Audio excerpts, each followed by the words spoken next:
in 1971, Philip Zimbardo, a psychology professor at Stanford, conducted an experiment called the Stanford Prison Experiment. This controversial experiment highlighted the psychological impact of role play, marking a pivotal point in understanding how role playing can be used to hinder or benefit mental health. Research continues to explore the use of role playing in treating many conditions, including but not limited to anxiety, depression, PTSD, and so many more. Join us today in the discussion of how role playing benefits mental health. I'm Chash. I'm Laura. I'm Jesse. And I'm the Jericho. And this is Reconfiguring Reality.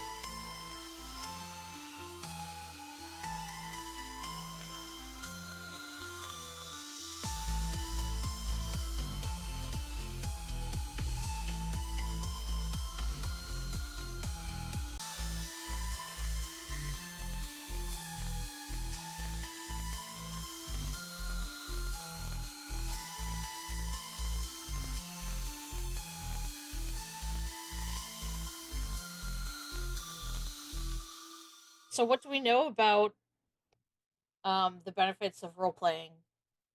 So much.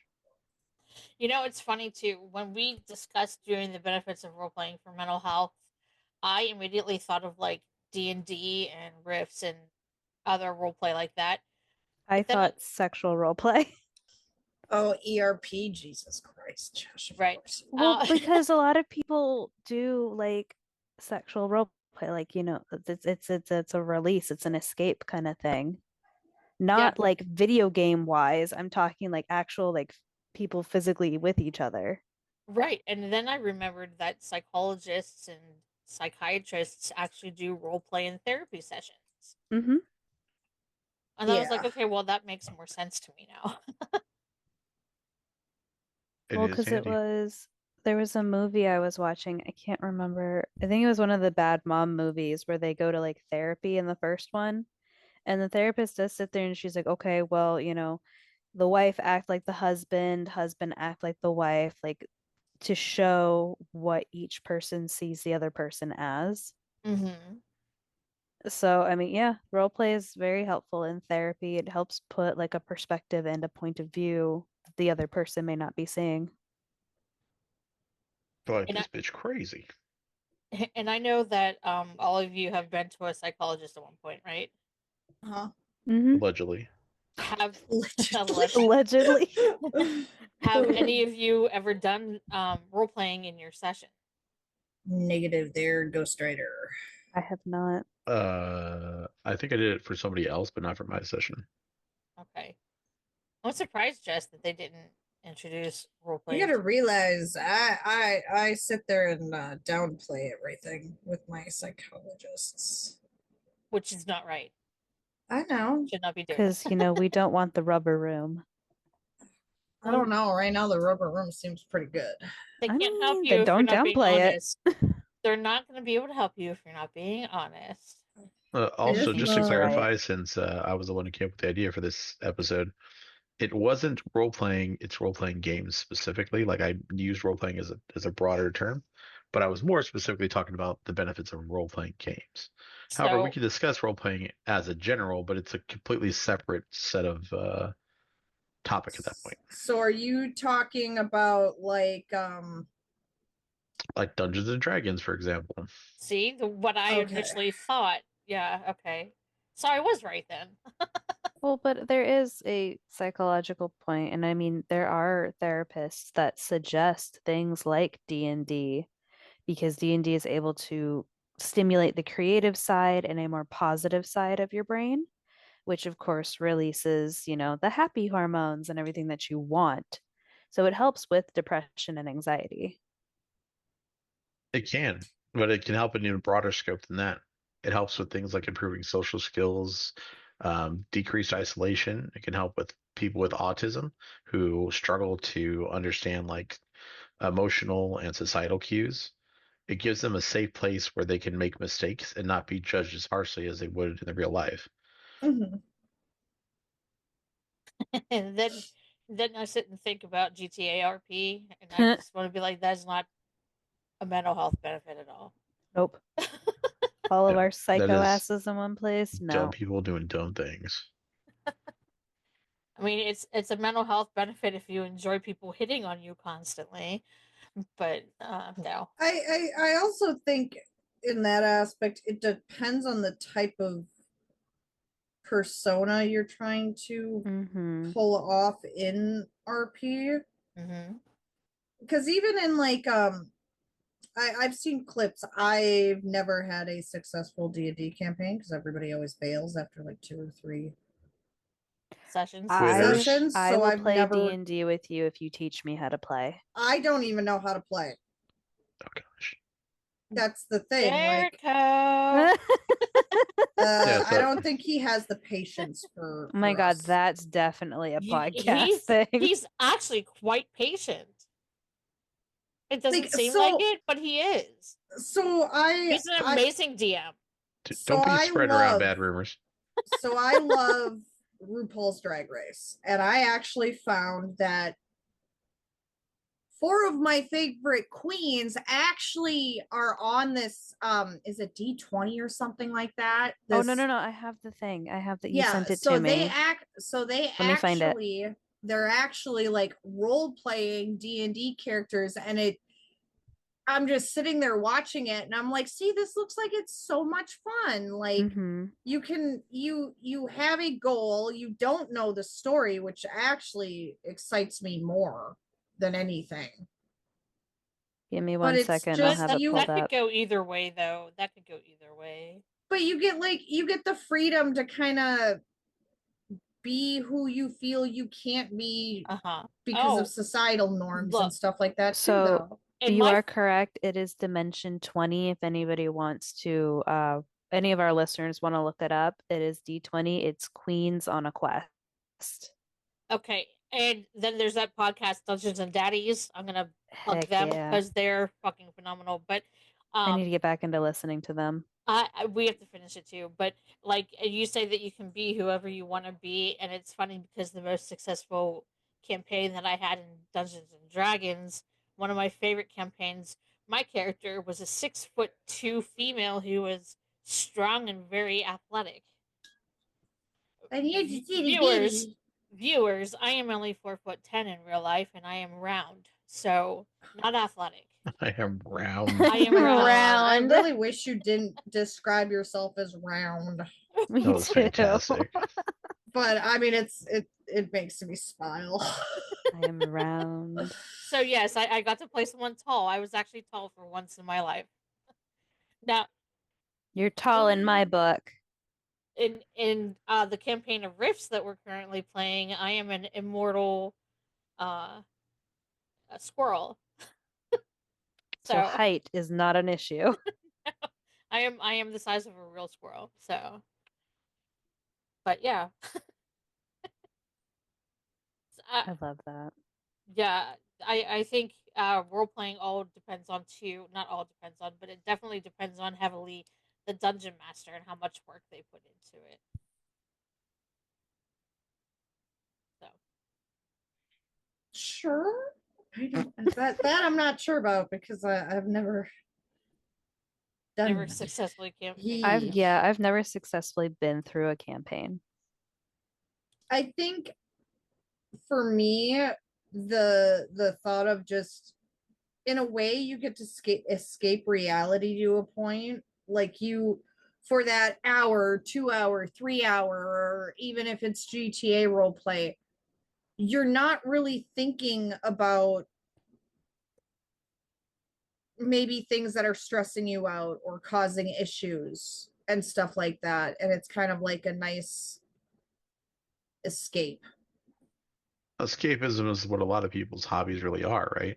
So whether that's, you know, card games or video games or golfing or sports or knitting Mm-hmm. or whatever it is that people do, it's really just a way to polish off, you know, a long series of stress, right? Whether that's work or family or both.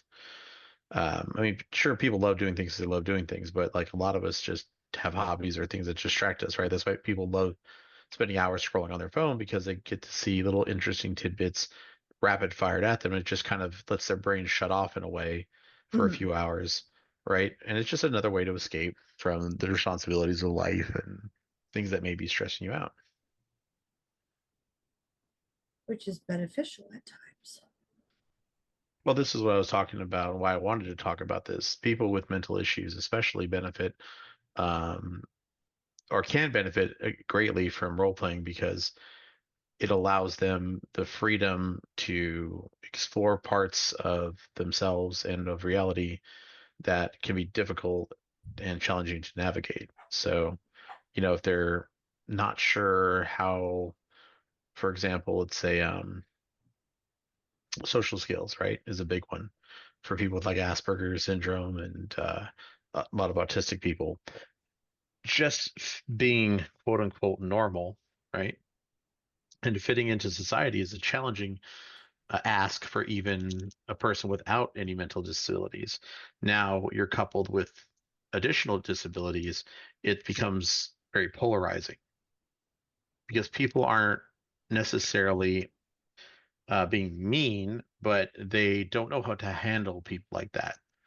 They see someone who's different or struggling or whatnot, and they don't really know where their level of care resides. They don't know, should they approach, should they not approach? You know what I mean? They're ill-equipped to handle it, so they Mhm. feel intimidated by the situation, which further isolates the people involved, right? But role playing, you're not you, Hmm. and any mistake you make is just that. It's a mistake to be dealt with through mechanical means or through persistence, rather than just your entire life is now written off because you happen to do something socially unacceptable.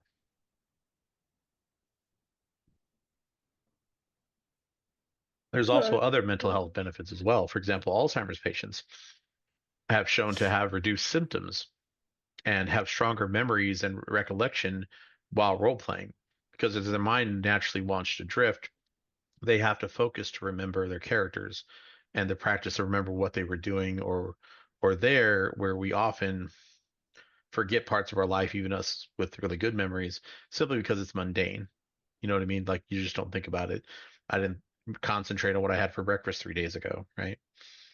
But um, for along the lines that they're talking about, people with PTSD, they struggled with nightmares and sleep deprivation and all host of things because of the stuff that they went through.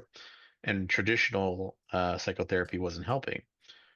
So a lot of them turn to alternatives like role playing or like VR, right? They put them in a shooter game, which most psychologists were like, what are you doing? That's crazy. Don't just expose them to what traumatized them. But by putting it in a virtual place where they could, or a role playing game where they know that they're safe and they're not going to be hurt by these fictional things, it allows them to slowly build confidence to fight those fears, realizing that in real life, they're also no longer in the battlefield, right? There's not a gun pointed at them every time they turn the corner. They can go to sleep without worrying about what's going to happen. Yeah. Well, it's just like, has anybody besides me watched Shameless?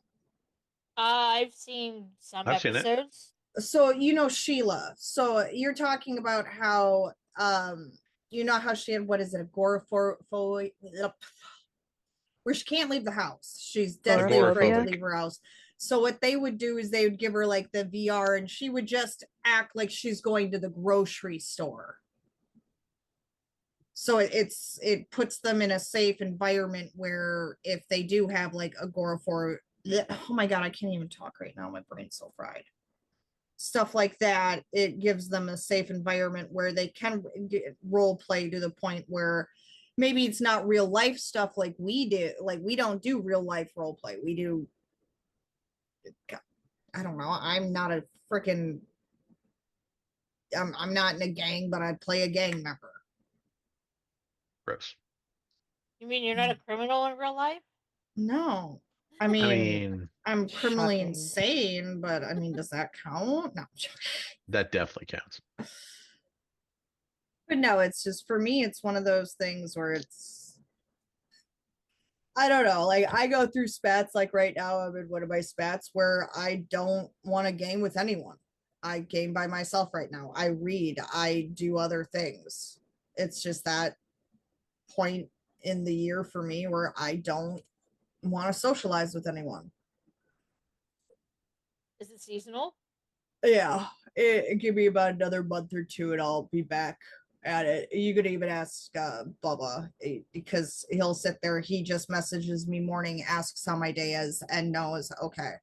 Like he's like, "Do you want to play COD?" I'm like, "I'll see how I feel," and I wound up getting sucked into reading, and next thing I know, it's 10 o'clock, and I need to go to bed because I work in the morning, and I'll apologize. And he's like, "No," he's like, "I'm used to this."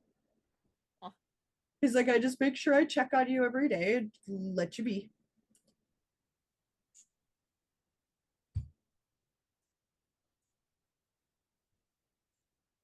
See, that never worked for me. My love language is forced conscription.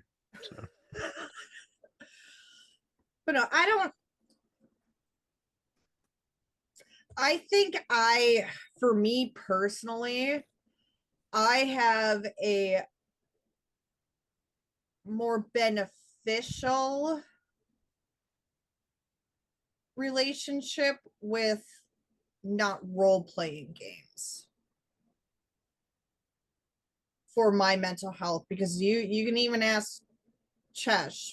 Depending on the type of story I make for my role play character, because I specifically can only talk about GTA role play. I can't talk about D&D. Samesies. Is I get overly stressed out. My anxiety makes it to the point where if I piss someone off, I don't want to fly in as my character. Mm-hmm. Yep. Whereas like you can role play in games like Final Fantasy 14. I personally don't. But you can act like you are your character and talk like like in your guild chat or in world chat how you think your character would talk and all this other kind of stuff. I personally don't do that, but I've seen people do that. I think it's a little weird, but that's just me. freaking nerds. But it when COVID happened and I got back into like playing Final Fantasy 14 after feeling like I'm all cooped up in the house, I only go to work, we really can't leave the house. Final Fantasy was what kind of saved my mental health, was because it gave me something to focus on other than being like, well, I really can't go to the library like I want to, or the bookstore, or other things because everything was shut down. And I made a lot of good friends that just because of the way how some people RP, things started to crumble because it can get kind of messy. Yep. Especially GTA RP. Oh, Jesus Christ. Yeah, but that's like Messy. cringy RP. It's like Yeah. Well, Well, the like I only have seen If you can even call it RP. like I've seen like people meet during D&D campaigns and they realize they hit it off. Like I've seen little clips on TikTok of I can't remember what it is, but two of their players sat there and their characters had a romantic relationship along with them having a romantic relationship. I think the dude asked her to marry him during the campaign. Aw. Which was cute. That's adorable. oh, It warmed me for a little bit. And then I was like, okay, back to reality now. And the ice came back. The ice came back. Slowly froze back over. But you can kind of find like people who like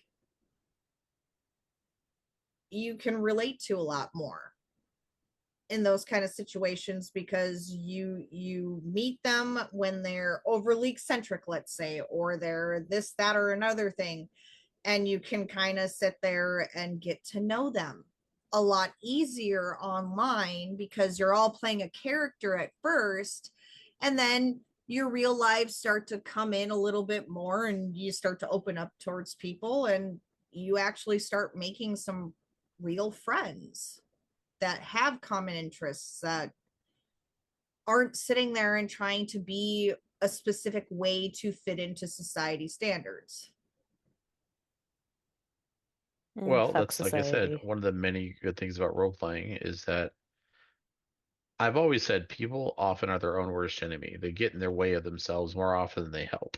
Mm-hmm. And this is purely evident in role playing. That's kind of one of the cool things about role playing, but also one of the dangerous things about role playing is that in a role playing game, you are sort of at the whim of your baser desires. It's not to say you have like no common sense or that you can't control yourself. It just comes down to the fact that when you have limitless possibilities within certain confines, it's hard not to want to explore thoughts and desires that you normally wouldn't. This is where the sort of the negative aspects of role playing comes into. For example, some people feel that the story that you're helping to craft should be done a specific way involving certain, outcomes. If I have a character and I like Jess's character and I want them to end up together, right? That's not really a call that I get to make. Just like in real life, I can't demand that someone be with me. Mm-hmm. And just like in real life, it can create a very awkward and sometimes a very scary situation for people who try to force those Uh-huh. storylines or ideas on people. And so when they talk about the negatives of role playing, that's one of them. Another one is where people lose themselves and they forget reality. That the fictional world they've created or are participating in is more enticing than the real one, to the point that they want to become their character because they see it as being an improvement upon themselves in every way. And although it can be beneficial, right, to see yourself as your character and to become attached, you have to have that certain.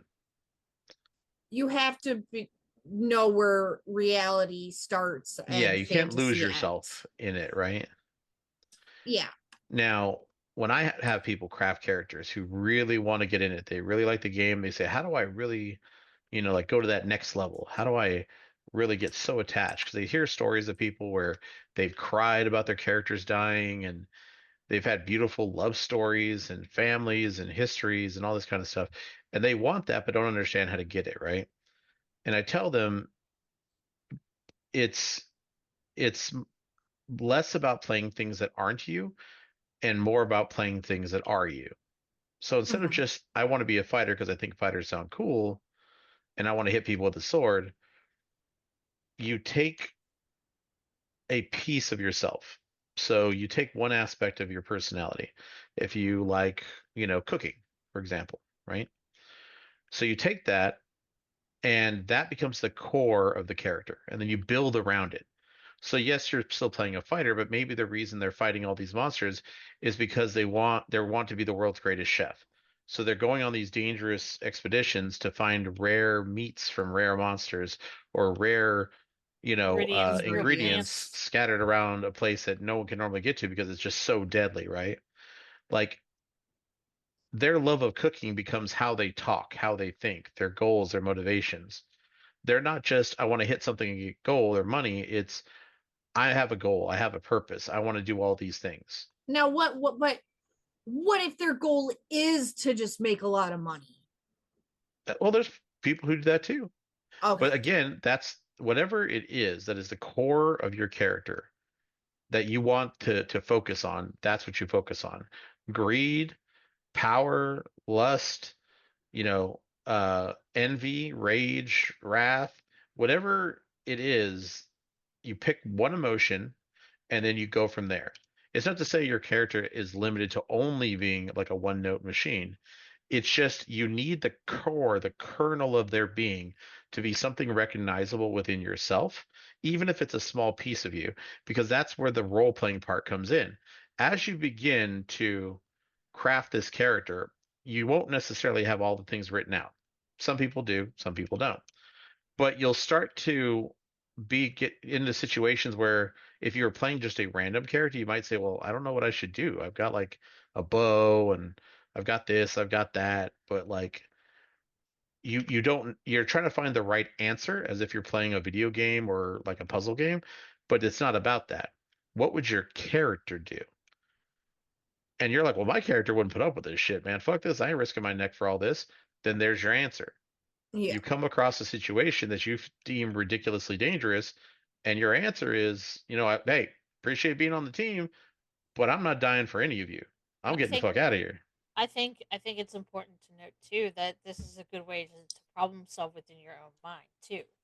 Because if you're faced with the question, okay, in real life, what would I do if so and so, and you're in a role play session and that what if comes up, you can sit and play it out and see what happens. Now, I've started like a couple D&D campaigns, and so you pick your race, you pick what your character, you think in your mind what your character looks like. So if they're an elf, you're I don't know what, 6'5", blah blah blah. But then you get to choose if you're, what is it? There's like chaotic, there's good. Why is Alignments. it sometimes like I'll have, and the last one I tried, I got really upset because I really wanted to be just like this nutcase, off the wall, like I was excited, but I got told I could not be chaotic evil. So there's It, been a long-standing argument, and with each edition, they try to change how alignments are viewed. mm-hmm. But people who haven't played D&D for like their whole life don't understand the purpose of it. The Okay. purpose of alignment is not really to be restrictive for the sake of denying creativity. It's restriction for the sake of guidance. If you just let people do whatever the fuck they want without any precursor or consequence, and then they just say, well, it's easier to kill this person than talk to them, then they're going to start choosing those alternatives, even if their character wouldn't do it. Like, I want to be a healer and I want to help people. Well, then why would you just light fire to an orphanage because they pissed you off? Like, that makes no sense. Those two thoughts don't belong in the same head. Now, people Yeah. with mental issues that are like, well, those kind of things that happen, those are the thoughts that go past, go through my mind and go, right, but you have to control your thoughts. You're not supposed to just give in and act upon every base urge that just happens to cross you because it's Tuesday, right? Just like in real life, that's what would happen. You need to control yourself and whatnot. So the alignment system was a way to say, you're supposed to play a good guy. You know that you're going too far off the rails if you break, this rule or that rule. Okay. That's the point behind it. Now, in the old days, it used to be extremely restrictive. It was very much like if you don't do this, there are serious consequences that you're messing with. You will lose your powers, you could lose your character, there's a bunch of stuff that could happen. As time went on, it became far less important and people pay less um, attention to it. It still has a mechanical portion to it. Like there's certain effects that if your alignment is of such, then certain things won't work. For example, let's say you played a chaotic evil character, right? Okay. Well, you can't go around wielding a holy artifact because by your very nature, it'd be like a vampire trying to bathe in sunlight. The two don't mix, right? Well, yeah, that makes There's a give and logical take to all sense. things, a yin and yang, if you will. Yeah. Now, the other half of it is because of the old ways of looking at alignment, a lot of times the descriptions of what they are can get mucked between versions. And if you have somebody who's played multiple editions of the game, it's hard to keep track of thousands of rules. So even I, who have a pretty good understanding of the various editions, will sometimes forget a rule was in the previous edition and think it's for this edition. Alignment is one of those things because it's such a wide topic, it oftentimes falls into that doesn't alignment work this way or doesn't alignment work that way kind of argument. So, for example, back in the old days, when they were much, much stricter, you couldn't play a chaotic evil alignment, generally speaking, because to be chaotic evil was not just to be free. The chaotic portion of that is I do what I want to do. But the evil portion is the portion that's the problem. Evil people who are chaotic, generally speaking, are not free spirits. They're not somebody who just doesn't like society's rules. They are, I want to see the world burn. Okay, so I was explained it wrong. So I could be like a chaotic little gremlin, but still be a Yeah. good person. Okay, see, that it was explained wrong to So, me because I didn't want the world to burn, but I wanted to be like mischievous and cause issues. so yeah, being a little shit isn't the same thing as being a crazed killer. So Oh, the way it works is like see, no this. one explains this stuff to me. The first, you have the alignment is separated into two halves, even though one half technically copies over, but kind of like a personality test where they say, "Oh, you're part owl, part rabbit," or whatever, like they do the same thing with alignment. So the first half is your view about society is a good way to look at it. I'm not saying this is the definitive way to look at it, but for new players, this is how I describe it. So you either are lawful, which means you abide by the laws. You are neutral, which is what most people in our reality in real life fall under, which Mhm. is you follow the laws generally because to not follow the laws is more hassle than it's worth. Yes. You don't want to Okay. go to jail. You don't want to pay fines. But if you knew, like somebody just came up and said, by the way, for the next hour, cops can't pull you over for speeding, people are going to speed, Yeah. right? They're not like so staunch and be like, I would never speed. Oh no, no, I couldn't do it, right? Like that's the difference, right?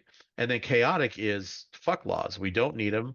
I think they're oppressive. I want to be as free. I'm a free citizen. I'm a sovereign citizen. I don't respect those crazy wackadoos that are running around. That's chaotic. Now, it doesn't mean you have to be a nut job, but that's the extreme of what you're talking about. When you are chaotic, Oh. it means you literally give no fucks. It So doesn't mean then, that you're purposely going to break every rule you come across, but when you just, they're like, why did you decide to, you know, steal all the left shoes because my from the intrusive thoughts courthouse? won. Because why the fuck not? It was funny, right? Okay, so Right. you could still be chaotic and like cause a little rife, but it's not gonna break the game. Yeah, it's like Yeah. joyously pestering, you know? Like, So Oh, okay. So see, it was yep. So it was because after I was told no and like explained that, oh, I'd have to murder everybody and everything like that. I was like, oh, well, well, I don't want depending to on the do. edition you were playing, that might have been correct. Oh, this was Again, years ago. the older editions were far more strict about what the alignments meant and what the expectations were. Now, the other half of the alignment is good, neutral, and evil. So those are what I would call your moral compass. So we're no longer talking about how you view society, but what your impulses are on the inside. So if you're a good person, you can, you may want to do well by others and by yourself, but that doesn't mean that you think the law is the best way to accomplish that. So for example, a environmentalist will, stage a protest and throw paint on valuable paintings and block traffic ways and otherwise cause all sorts of chaos for people in their life, but they believe they're doing what's right. They believe that they're fighting for a greater good, and they may have some truth to that or they may not, depending on your point of view. But inside, they're a good person. They're just saying, damn the system because the system's the problem. Yeah. Okay. So then neutral we is just that. You're not good or evil. You're just sort of You're whatever there. clever. okay, so how do we wrap this up? How do we you I know mean, there's benefits for it, but then like Jericho said, depending on the person, if they do have an issue with keeping reality and a fantasy separate, you can run into issues where don't use role play as therapy, people. Yeah, go get an actual fucking therapist, please. Look, it can be therapeutic, and especially under the guidance of a professional. And you can use it like a support system, right? Like a group you would meet somewhere to relax or to work out issues you may have. But yeah, always get professional help Mhm. because, it's like having a trainer, right? It's like, could you work it on your own and get results? You sure can, but you get a whole lot better with a trainer than you would by Yeah, yourself. with a personal trainer over trying to do it yourself. Especially if you're not yourself a professional trainer, right? Because you won't know where to go or what to do. Or... Well, it's also like, what? I have been finding more therapy and reading and stuff like that, but I got really excited because it brought back nostalgia. It made me so happy. And then I decided to start collecting Pokemon cards at the worst time in my life because you can't find them anywhere. Huh. So now I'm sitting there like, well, gaming doesn't sound fun. I need to go to either the library or the used bookstore to buy more books because I'm running out of books to read. I mean, you could always learn about the spine with me. No, I'm good. I don't need to learn about the spine. It's your spine. It's holding your back. And the funny thing, am I the only one that thinks like playing COD or Fortnite or PUBG is therapeutic at times? I've never played any one of those. So Yep, nope. We'll go with yes. I've never played those either. Okay, fine. Does anyone else think it's untherapeutic to play League? Somebody told me that I should try PUBG. It's fun. I will watch you play, but I know for a fact that I suck at those things. Okay, fine. What about League? Do we agree League is not a therapeutic place to go if you have I refuse to play League because it is like a garbage fest. Like there are hot garbage everywhere. Certain types of games and certain types of RP you should not do if you are not stable-minded. Yeah, League is one of them. League is definitely one of them. League brings out the worst in people from what I have watched. I've also noticed that a lot of people who do RP, especially in GTA RP, are socially stunted. Mm-hmm. I admit what does that say about us? I'll admit I'm socially stunted. I don't fit into societal norms. I don't believe in a lot of the same things as the rest of society. But RP is one of those things where I can at least say the off the hinge stuff that pops in my brain. You kidding me? You send that shit to me anyway. Well, that's different. I know. That isn't, you are not society. You are you. That is a very good point. I don't judge you for the weird shit that comes out of your mouth. But it's one of those things where it is kind of like a safe space where you can feel like you can be yourself to a point. Mm-hmm. And if you do say something that's off the hinge or like, I have not found my people yet where I can just spit random dinosaur facts and them not get annoyed with me. But I'm hoping do one that day with me. I'll probably sit there and go, I had no idea. Well, no, I've tried it before and I got told to shut up one day because it's just that's something I wish I could actually bring into RP where it's like I just get to explode about my love for dead dinosaurs. Become the nerdy dinosaur girl. But in role-playing games, you could get dinosaurs or even play a dinosaur. Could I just be the crazy dinosaur lady that has a pet dinosaur? Sure. You definitely could. Oh my god. Well, the nice thing is so Sean's brother actually does D&D, and they're in the middle of a campaign, but it sounds like he might actually let me join the next one. That means I'll leave my house, guys, for something other than work. That's just weird. Well, then, I've gotten into Magic. Magic the Gathering? Yeah. There's a new set coming out in June that I need to buy because I'm a huge Final Fantasy nerd, and it's a Magic the Gathering Final Fantasy crossover. Yep, Final Fantasy 7. It's coming. Oh, wrong kind of Magic. It's just all Final Fantasy because they have Terra from what game is Terra 6. from? 6, yeah. But so it's just this nostalgia for me.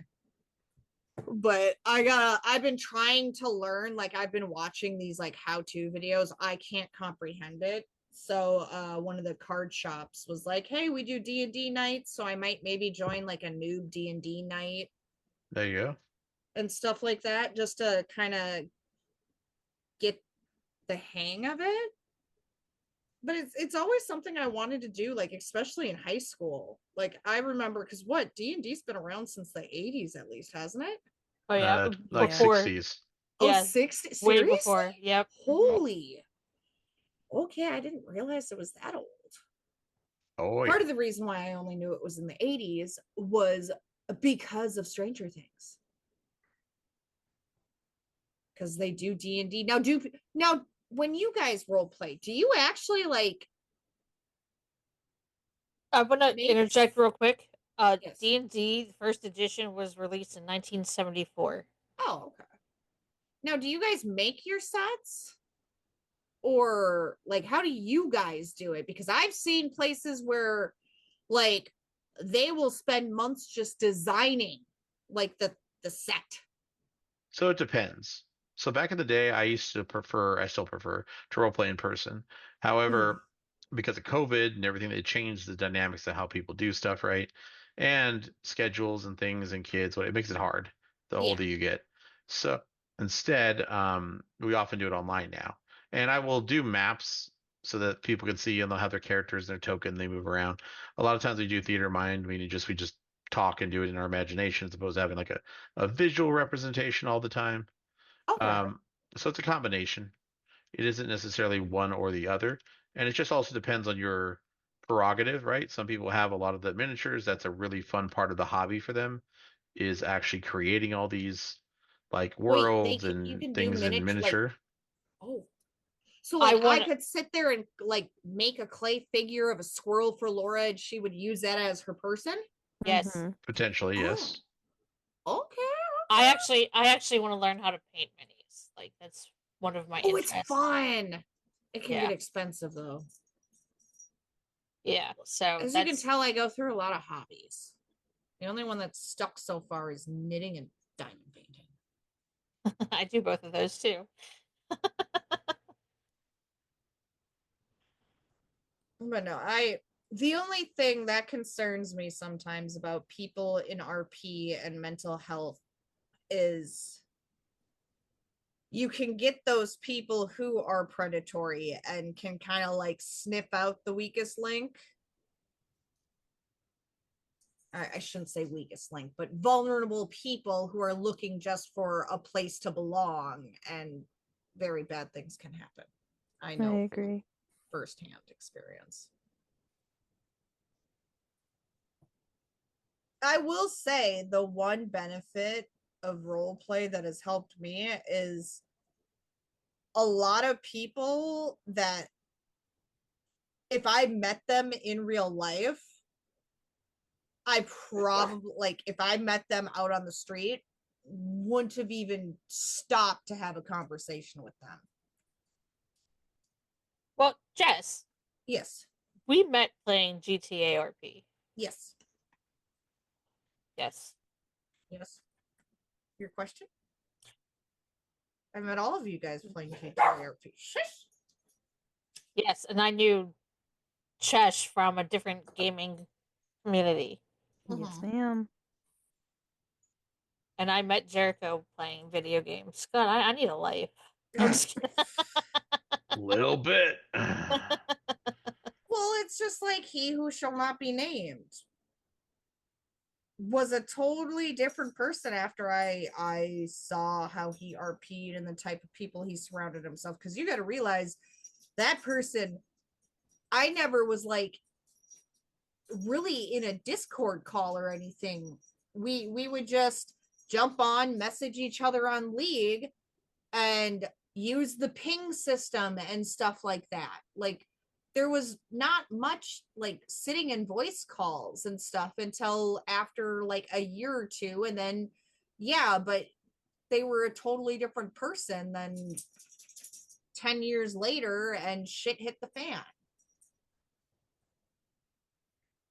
So it's one of those things where like I will admit I didn't like Chesh at all for like the first year. It's fair. Oh, shut up. Oh, Jericho knows my feelings towards him.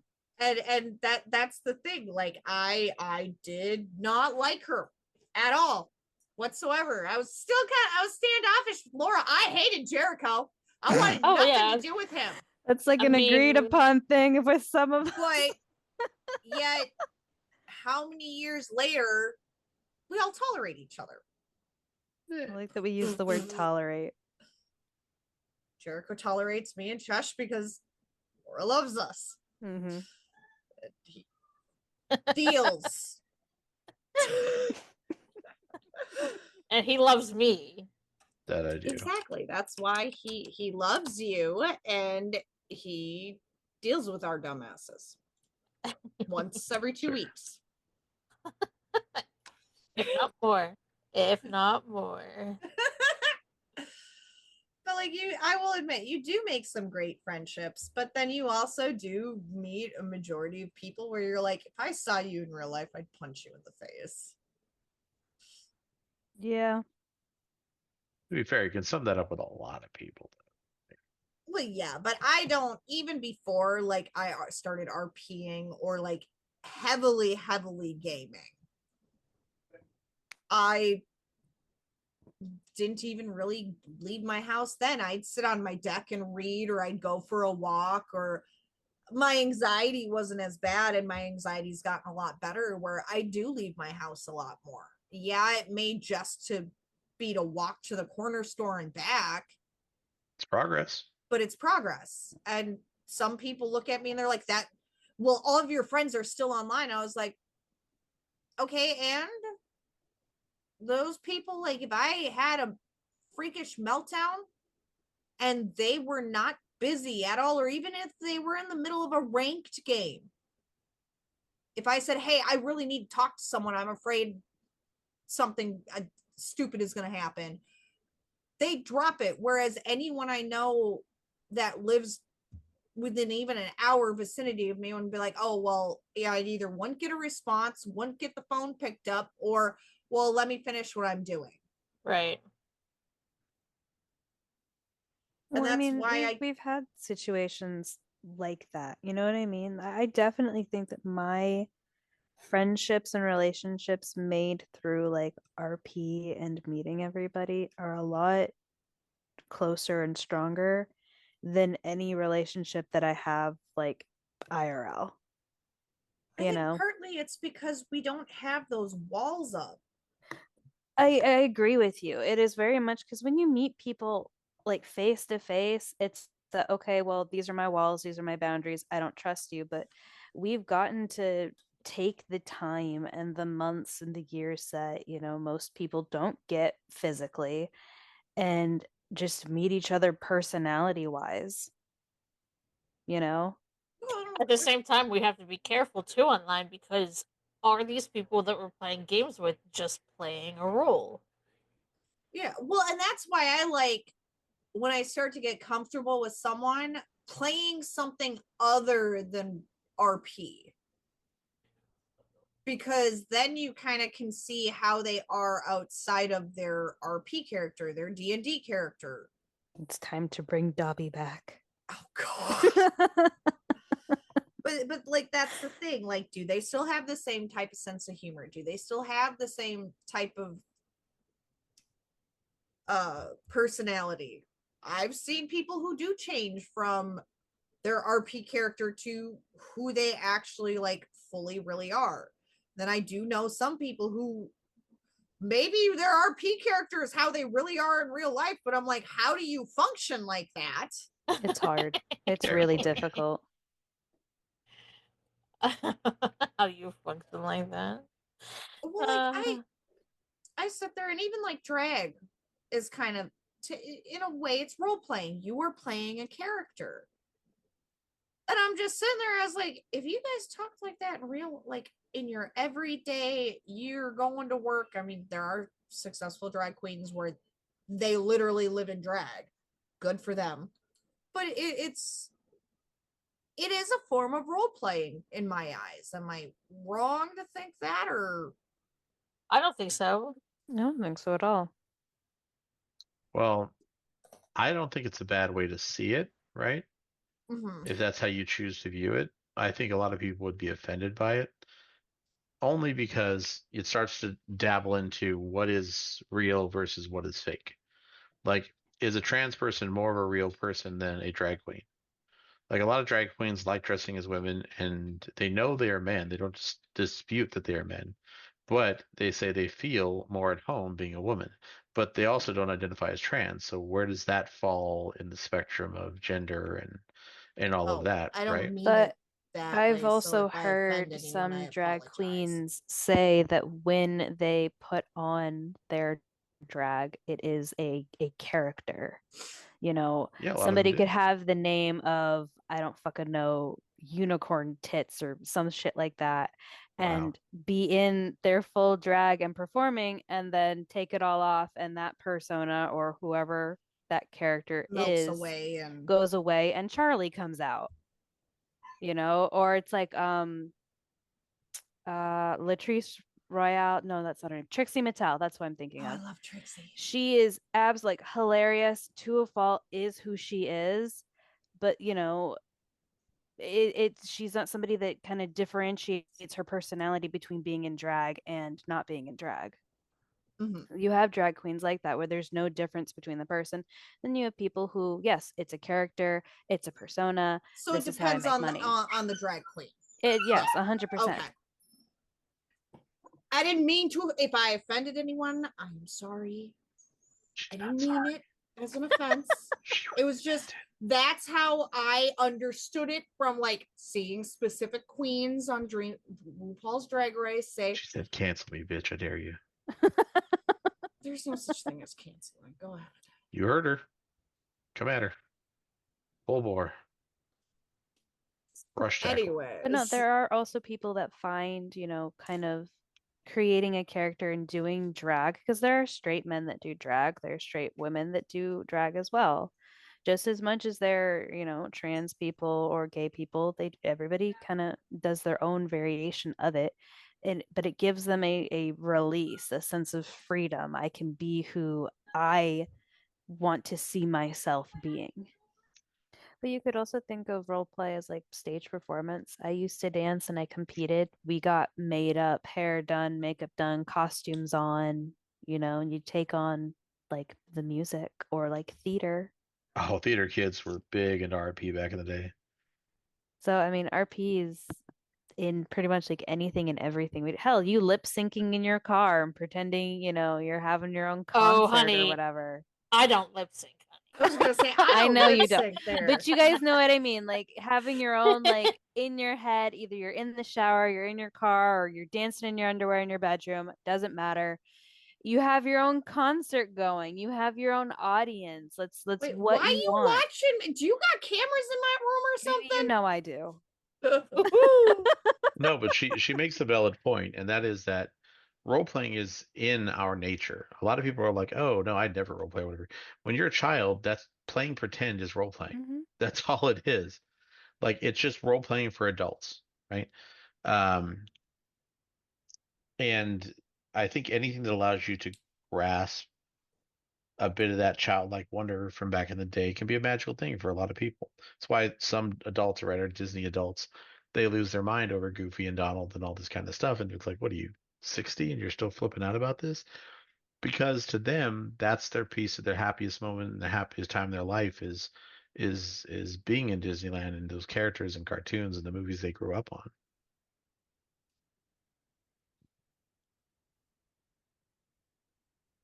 Kind of like me geeking out about dinosaurs. It's exactly like you geeking out about dinosaurs. Because it makes you happy. It brings you a sense of enjoyment and peace and contentment, Yeah, but there which is a is dark usually side. what children Yeah. experience. But yes, there is a dark side to role playing as well. Yeah, and that was evident in the experiment that Chach had mentioned in the intro, the Stanford Prison Experiment. Have any of you even heard of that? Yeah. You know, No. It's in most Psych 101 classes. Right. So do you want to tell Chesh what it is, or you want me to pull it up? Uh, if I remember correctly, this professor took a specific amount of people. I can't remember, but half of them were prisoners, half of them were guards. Okay. So it was an experiment. It was an experiment that was started in 1971, like we had said. It was designed to be a 2-week simulation of a prison environment that examined the effects of situational variables on the participants' reactions and behaviors. There were 2 teams. The one team was the prisoner, one team was the workers, or the, I guess, the guards of the so Yeah. called prison. Um, it only lasted 2 weeks. No, it lasted 6 days. They didn't go the whole 14 days. It lasted 6 days before they shut it down. And I can't. How many? They were time like I'm looking at pictures right now. There's a picture literally where they have 2 people who are playing guards escorting 2 people who are supposed to be prisoners with paper bags over their heads, Okay. walking them in handcuffs. There are they were blindfolded sometimes in their cells. They were blindfolded walking around. They yeah, it But to So like what was the end be a result? part Like, of what was the thing? this experiment, you had to like follow the rules to a T. So there was no like taking the blindfold off or anything like that. well, if the guard told you to, if you did, there were consequences because they were the guard. Mm-hmm. Okay, during uh, the the it says during the next 5 days. So during the experiment, psychological abuse of the prisoners by the guards became increasingly brutal, just because of their frame of mind. So it did not end well. It really did not end well. I can't find. I saw an article that told me how many people. I was like, it did not end well. It's not very descriptive. Do we know what happened? Is there? The To Sanford help us closely simulate a prison environment, we called upon the services of experienced consultants. Foremost among them was a former prisoner who had served nearly 17 years behind bars. This consultant made us aware of what it was like to be a prisoner. He also introduced us to a number of other ex convicts. Our prison was constructed by boarding up each end of a corridor in the basement of the Stanford Psychology Department.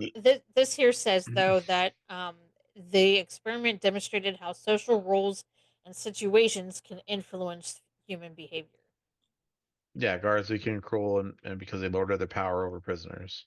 Yeah, so like each prisoner was systematically searched and stripped naked. He was then deloused with a spray to convey our belief that he may have germs or lice. Where, let's see. It was stopped after 6 days due to what was happening to the student participants. And for example, the guards became abusive and the prisoners began to show extreme signs of stress and anxiety. The conclusion, oh, I already read that. So, less than 36 hours into the experiment, prisoner 8612 began suffering from acute emotional disturbance, disorganized thinking, uncontrollable crying, and rage. In spite of all this, we had already come to think so much like prison authorities that we thought he was trying to con us to fool us into releasing him. When our primary prison consultant interviewed prisoner 8612, the consultant chided him for being so weak and told him that kind of abuse he could expect from the guards and the prisoners if he were in the San Quentin prison. 8612 was then given the offer to become an informant in exchange for no further guard harassment. He was told to think it over. During the next count, prisoner 8612 told other prisoners, "You can't leave, you can't quit." That sent a chilling message and heightened their sense of really being imprisoned.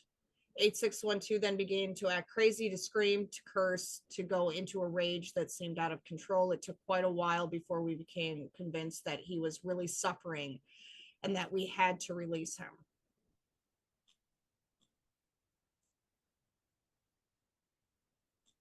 So they sat there and God, I don't even want to know what. They ignored it because their perception was this is like a game. It's not real. But for the people experiencing the negative treatment, right, it felt more real. Yeah. Apparently, the guards didn't realize that they were actually part of the experiment as well. Oh. Yeah. Well, and not to downplay that, but you can kind of see that even in like, especially like GTA role play. I'm assuming it's not bad with D&D where like someone thinks they're hot shit and just start prancing around and abusing taking other advantage people. of other situations and people. Yeah. But I'm like, I've seen it countless times in GTA. Oh yeah. Oh, the cops on the GTA servers tend to get they have really hot-headed. a W mindset where it's, I'm going to arrest every single person I pull over because they're breaking the law. I'm not going to let them talk their way. Like, they get power hungry because they're not having anything negative happen to them. That will be it for today's podcast. We appreciate you coming and listening to us ramble on about role playing and the benefits of mental health through role play. Don't forget to what? Like, subscribe, comment, all that jazz. And be nice to your dice. Put the bad dice in dice jail. We'll see you next time. Bye! Bye.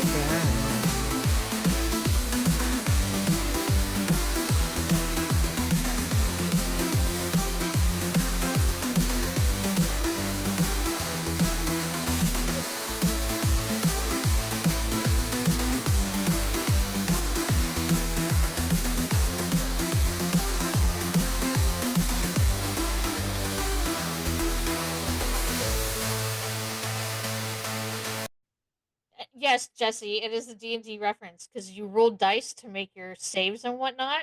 Mm-hmm. Yeah, I If know you're not that. nice to your dice, you get bad rolls. Oh, okay. So it's okay. I see it.